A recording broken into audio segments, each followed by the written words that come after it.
कश्मीर के जंगल में टुनटुनी चिड़िया अपनी माँ टूनी चिड़िया के साथ रहती थी। टुनटुनी चिड़िया बचपन से ही दूसरों की मदद करती थी। एक दिन उसकी सहेली लंच के समय चुपचाप बैठी थी। अरे लूसी, आज तो लंच नहीं कर रही है।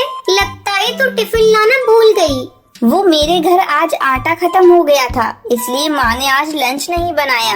ये ले लूसी, तू मेरा लंच कर ले। मैं सुबह नाश्ता करके आई हूँ। तो ठीक है, चल हम दोनों मिलकर लंच करते हैं। इस तरह समय बीतने लगता है। टुनटुनी चिड़िया बड़ी हो जाती है। कुछ दिन बाद ही टुनटुनी चिड़िया की माँ उसकी शादी कालू कौवे से कर देती है। कालू कौवे की माँ सुंदरी कौवी बहुत ही खड़ूस और कंजूस थी। अरे बहू, तुझसे कितनी बार कहा भिखारियों को कुछ मत दिया कर, और तू है कि मेरी बात सुनती ही नहीं। मेरा बेटा कमाते कमाते मरा जा रहा है और तू है कि उसे लुटाने पर लगी है। माँ जी, आप ये कैसी बातें कर रही हैं? ये बेचारी भूखी मेरे दरवाजे पे भोजन मांग रही थी। अगर मैंने इसे थोड़ा भोजन दे दिया तो क्या हो गया? अभी इस घर में आए 4 दिन नहीं हुए, लेकिन जुबान तो ऐसे चला रही है जैसे तू मेरी सास है। खबरदार, आगे से तूने मुझसे बिना पूछे किसी को कुछ दिया, मैं तुझे मार मार कर तेरी चमड़ी उधेड़ दूंगी। अपनी सास की डांट सुनकर टुनटुनी चिड़िया आंसू बहाते हुए कमरे में चली जाती है। कुछ दिन इसी तरह बीत जाते हैं। एक दिन सुंदरी कौवी बाजार गई थी, तभी पड़ोस की हरी काकी टुनटुनी चिड़िया के पास आती है। बहुरिया, अरे ओ बहुरिया, कहाँ हो? जरा यहाँ तो आओ। क्या बात है हरी काकी, माँ जी घर पर नहीं है?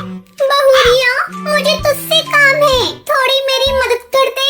कैसी मदद काकी? क्या बताऊँ बहुरिया, 2 दिनों से मेरा बेटा बीमार पड़ा है, काम पर नहीं गया है, बच्चे भूख से तड़प रहे हैं। अगर तू मुझे थोड़ा सा राशन दे दे तो मैं तेरा ये उपकार जिंदगी भर नहीं भूलूंगी।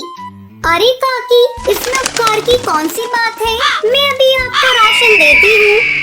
टुनटुनी चिड़िया राशन निकालकर हरी काकी को दे देती है। जैसे ही हरी काकी वहाँ से राशन लेकर जाने लगती है, सुंदरी कौवी बाजार से वापस आ जाती है और हरी काकी को राशन ले जाते देख लेती है।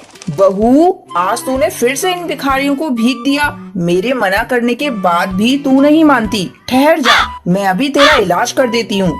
ऐसा कहकर सुंदरी कौवी टुनटुनी चिड़िया को पीटने लगती है। कमबख्त, मेरी तो कोई इज्जत ही नहीं तेरे मन में। आने दे आज मेरे बेटे को, तेरी सारी करतूत उसको बताऊंगी।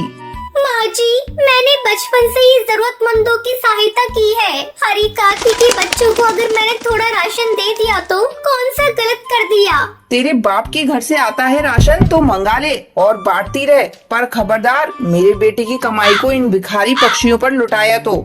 उस दिन टुनटुनी चिड़िया बहुत दुखी थी। वो जंगल में नदी किनारे एक पेड़ के नीचे बैठकर रोने लगती है। तभी वहाँ एक जादूगरनी आती है। बेटी, मैं बहुत देर से देख रही हूँ, तू यहाँ बैठकर रो रही है। क्या दुख है तुझे? तू इतनी परेशानी में क्यों है? मैं एक जादूगरनी हूँ, मैं तेरा सारा दुख दूर कर दूंगी। भली जादूगरनी, मेरी सासू माँ मुझे बहुत दुख देती है। कुछ ऐसा करो जिससे वो मुझे प्यार करने लगी। बेटी, तू रोकर अपने आंसू बर्बाद मत कर। मैं आज से तुझे ऐसी शक्ति देती हूँ कि जब भी कोई तुझे रुलाएगा, तेरे आंसुओं के सैलाब में वो डूबकर मर जाएगा। अब तू बेफिक्र होकर अपने घर जा। फिर टुनटुनी चिड़िया अपने घर वापस लौट आती है। इधर सुंदरी कौवी का गुस्सा अभी तक शांत नहीं हुआ था। जैसे ही वो टुनटुनी चिड़िया को देखती है, उसे फिर से पीटना शुरू कर देती है। अचानक हुई पिटाई से टुनटुनी चिड़िया रोने लगती है और उसके आंसू नीचे गिरने लगते हैं। जैसे ही उसके आंसू नीचे गिरते हैं, वो एक सैलाब का रूप ले लेते हैं और उसमें सुंदरी कौवी डूबने लगती है। बचाओ बचाओ बहू, मुझसे बहुत बड़ी गलती हो गई, बचाओ। मैं आगे से तुझे कभी दुख नहीं दूंगी। ये सुनकर टुनटुनी चिड़िया खुश हो जाती है और अपनी सास को माफ कर देती है। टुनटुनी चिड़िया के ऐसे करते ही आंसुओं का सैलाब गायब हो जाता है। कुछ दिन के बाद से सुंदरी कौवी बदल जाती है। फिर दोनों सास बहू खुशी खुशी रहने लगती है।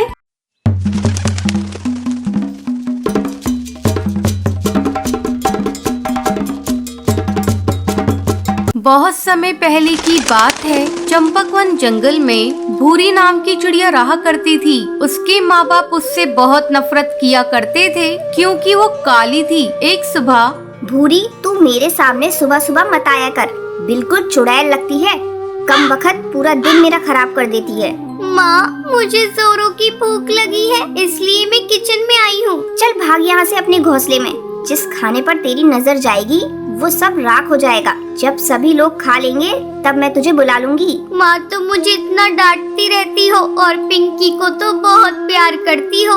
खबरदार, जो तूने पिंकी से अपनी बराबरी की तो उसका रंग देख, गुलाब जैसा गुलाबी है और तू तो बिल्कुल कोयले जैसी काली है। तुझे देखते ही मुझे उल्टियाँ आने लगती हैं।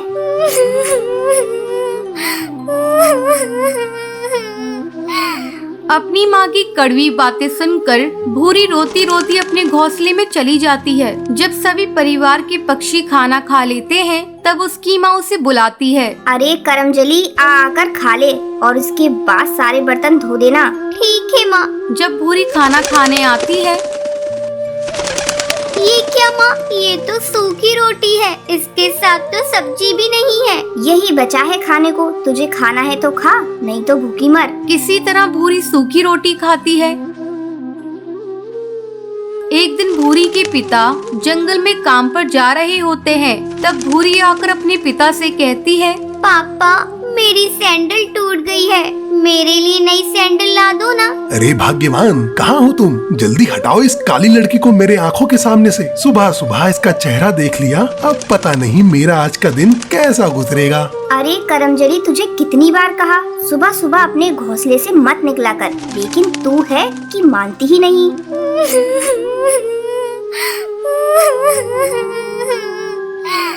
मैं इतनी बुरी हूँ तो मैं ये घर छोड़कर चली जा रही हूँ।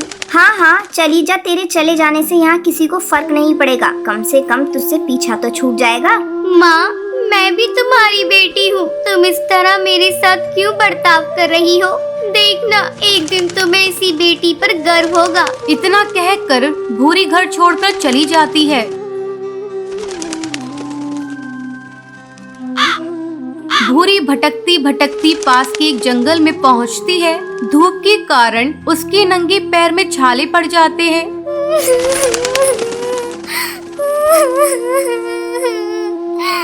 मेरे मम्मी पापा मुझसे बिल्कुल भी प्यार नहीं करते। अच्छा होता मैं मर ही जाती। अब मैं कभी भी अपने घर नहीं जाऊंगी। तभी उसी जंगल से एक जादूगरनी गुजरती है।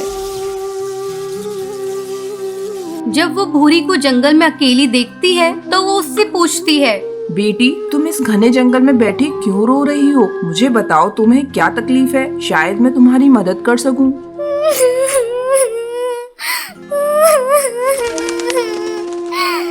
जादूगरनी, ये देखो, मेरे पैरों में छाले पड़ गए हैं। मेरे मम्मी पापा मुझसे बिल्कुल भी प्यार नहीं करते, इसलिए मैं अपना घर छोड़कर यहाँ आई हूँ। ये सब मेरे काले रंग से नफरत करते हैं। बेटी, तुम चिंता मत करो, मैं तुम्हें एक जादुई सैंडल देती हूँ, जिसे पहनते ही तुम बहुत ही खूबसूरत हो जाओगी। फिर वो जादूगरनी भूरी को एक सैंडल देती है। बेटी, ये सैंडल इसे पहन लो और अपने घर वापस चली जाओ। जैसे ही भूरी सैंडल को पहनती है वो खूबसूरत हो जाती है। फिर वो अपने घर आती है। घर आने के बाद, अरे तुम कौन हो? किससे मिलना है तुम्हें? माँ, तुमने मुझे पहचाना नहीं? मैं भूरी हूँ। तू झूठ बोल रही है, तू तो भूरी हो ही नहीं सकती। भूरी तो बहुत काली है। माँ, ये देखो, मेरी जादुई सैंडल मुझे एक जादूगरनी ने दी है। इसे पहनकर मैं सुंदर हो गई। फिर भूरी खुशी खुशी रहने लगती है।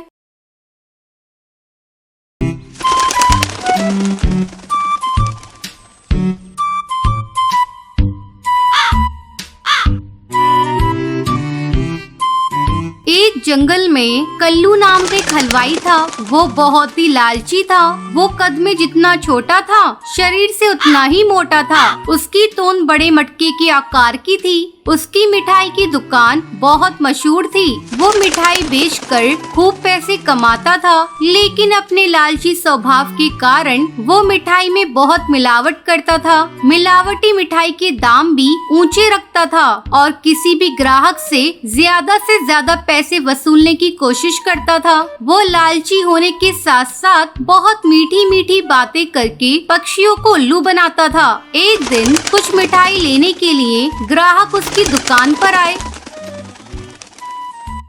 तब उसने अपनी तोंद पर हाथ फेरते हुए कहा, आओ टुनटुनी बहन आओ। बहन सारी की सारी ताजी मिठाइयाँ हैं। लड्डू, बर्फी, जलेबी, बर्फी, पेड़ा, गुलाब जामुन सब ताजे ताजे हैं। बोलो क्या क्या लोगे, कितना तोलूं? टुनटुनी ने कहा। कल्लू भाई, बड़ी महंगी रहती है तुम्हारी मिठाई। कल्लू हलवाई ने मुस्कुराते हुए कहा, बहन टुनटुनी, ऊंचा दाम अच्छा नाम। ऐसी मिठाई पूरे जंगल में नहीं पाओगे। पेड़े और बर्फी तो बिल्कुल शुद्ध खोए की बनवाता हूँ। कल्लू भाई, ये पेड़ा तो आज का बना हुआ नहीं लगता है। कल्लू हलवाई ने टपाक से कहा, अजी टुनटुनी बहन, ये पेड़े अभी अभी ताजे बने हुए कारखाने से लाया हूँ। खुशबू से अंदाजा लगा लो मेरी बहन। इस प्रकार से वो अपनी बासी मिठाइयाँ भी बेच लेता था। कल्लू मिठाइयाँ बेचकर बहुत पैसे कमा रहा था। फिर भी उसके मन में और लालच आता गया। उसने एक दिन खोए के एक व्यापारी से संपर्क किया जो मिलावटी खोए का व्यापार करता था। हलवाई ने उससे मिलावटी खोया खरीदना शुरू किया। उसे मिलावटी खोया आधे से भी कम दाम में मिल जाता था और वो उससे मिठाई बनाकर बहुत पैसे कमाता था। इस प्रकार वो पक्षियों की सेहत और धन दोनों के साथ खिलवाड़ कर रहा था। कल्लू हलवाई की पत्नी ने एक दिन उसे टोका और कहा, आप ऐसा मत कीजिए, ये मिलावटी खोया आपके लिए बहुत बड़ी मुसीबत खड़ी कर सकता है। कल्लू ने गुस्से में आकर अपनी पत्नी से कहा, तू मेरे काम में टांग बतड़ा। व्यापार में ये सब कुछ करना पड़ता है।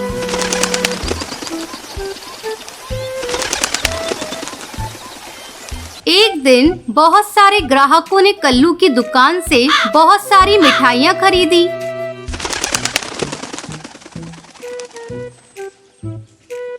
कुछ घंटों के बाद जंगल में बहुत सारे पंछी को फूड पॉइजनिंग हो गई। जिसने कल्लू की भी मिठाई खाई वो सभी बीमार होकर हॉस्पिटल पहुंच गए। ये खबर पूरे जंगल में फैल गई। पुलिस कल्लू की दुकान पर पहुंच गई। थानेदार ने कल्लू से कहा, कल्लू, तुम्हारी मिठाई खाकर बहुत से लोग बीमार हो गए। तुम्हें हमारे साथ थाने चलना होगा।